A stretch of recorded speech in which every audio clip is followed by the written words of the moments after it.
कल आपने 1 का सिक्का दिया शॉपकीपर को, उसने लेने से मना कर दिया। फिर आपने 5 के सिक्के दिए उसे, उसने बोला भाई ये क्या दे रहे हो, कुछ बड़ा दो।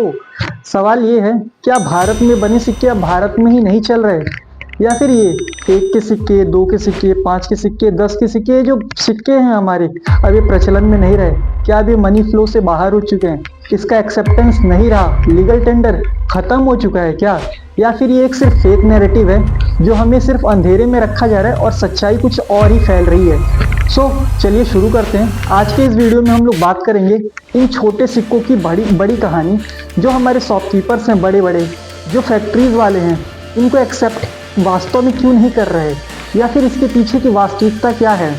सो चलिए शुरू करते हैं और जानने की कोशिश करते हैं पूरा डिटेल।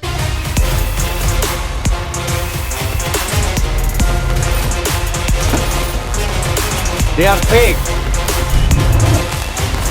आज हम बात करने वाले हैं एक ऐसे इशू पर जिससे हर एक मिडिल क्लास, हर एक कॉमन इंडियन अफेक्ट होता है, स्मॉल कॉइन्स और छोटे नोट्स को रिफ्यूज़ करना।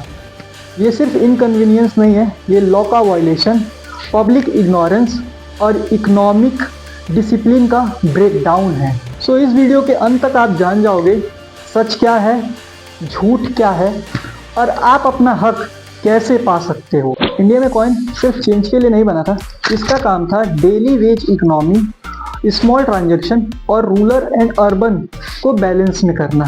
ब्रिटिश इंडिया से लेके आज तक 1 का कॉइन, 2 का, 5 का, 10 का, ये सारे कॉइन्स मॉनेटरी पॉलिसी के एक बैकबोन्स माने जाते थे।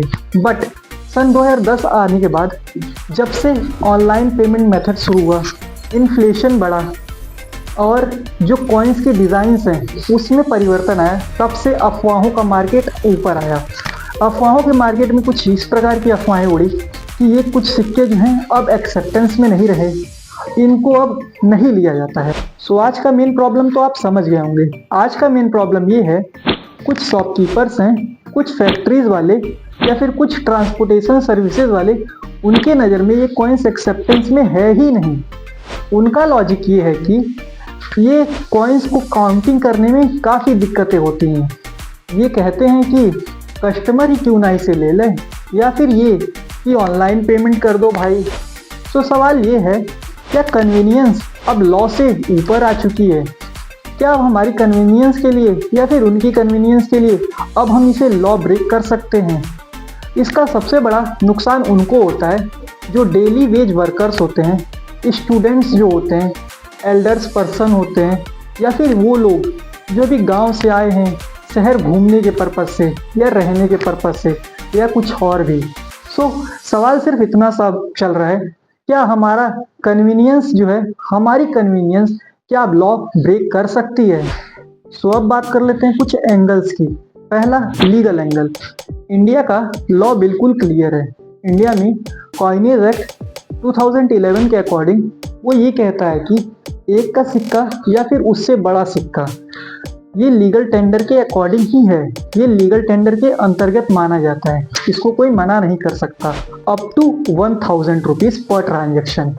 सो इसको मना करना बाय डिफ़ॉल्ट भी शॉपकीपर्स के लिए एकदम इलीगल ही साबित होने वाला है। Second, economic angle. Economic angle ये कहता है कि अगर छोटे सिक्के इकोनॉमी से बाहर कर दिए जाएं तो जो कैश फ्लो है इकोनॉमी का वो वीक हो जाएगा, और जो हमारा प्राइसिंग जो लेवल देखने को मिलता है वो एक राउंड ऑफ फिगर में देखने को मिलेगा, और फिर उसके बाद जो प्राइस जो है हमारा वो आर्टिफिशियली बढ़ते हुए देखते हुए मिलेगा हमें।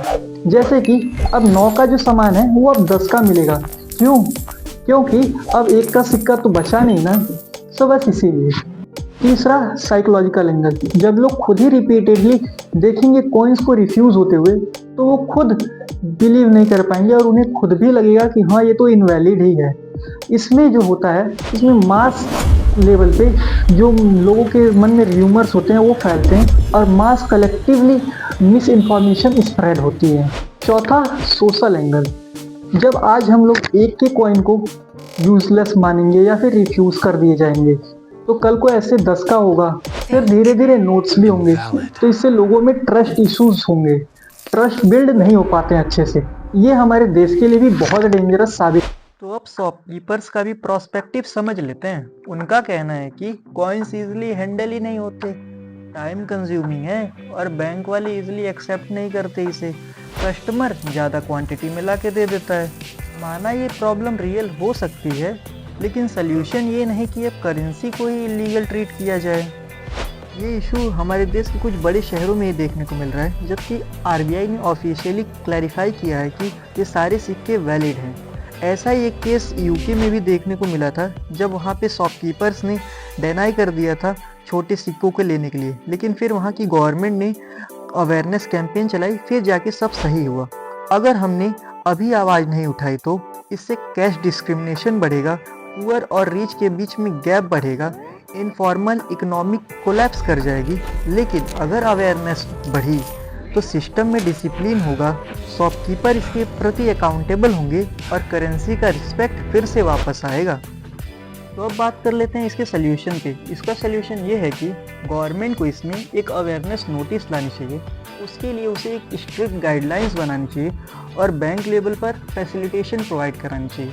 सोसाइटीज़ का भी इसमें बहुत बड़ा योगदान है। सोसाइटीज़ वालों को इसमें शॉपकीपर्स को एजुकेट करना चाहिए, नॉर्मलाइज कॉइन यूजेस करना चाहिए और जो मिस इन्फॉर्मेशन स्प्रेड हो रही है पूरे मार्केट में उसको स्प्रेड करने से रोकना चाहिए और जो स्ट्रिक्ट गाइडलाइंस बनी है उसके प्रति काम करना चाहिए।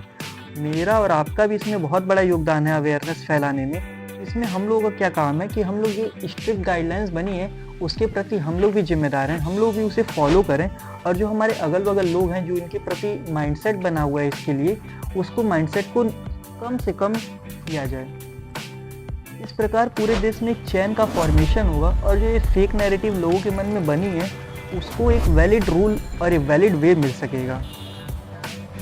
1 रुपया छोटा हो सकता है, लेकिन इसकी वैल्यू छोटी नहीं है। अगर आज हम लोग चुप रह गए तो कल को हमारा हक भी नॉट एक्सेप्टेबल होने वाला है। तो सबसे पहले अवेयरनेस फैलानी है और इस चुप्पी को तोड़ना है। इस मुद्दे को नेशनल लेवल पे पहुंचाना है कि इसकी बात भी हो और इस पे आवाज़ उठे, इस पे कुछ strict rules and regulation framed हो। सो मिलते हैं अपने नेक्स्ट वीडियो में।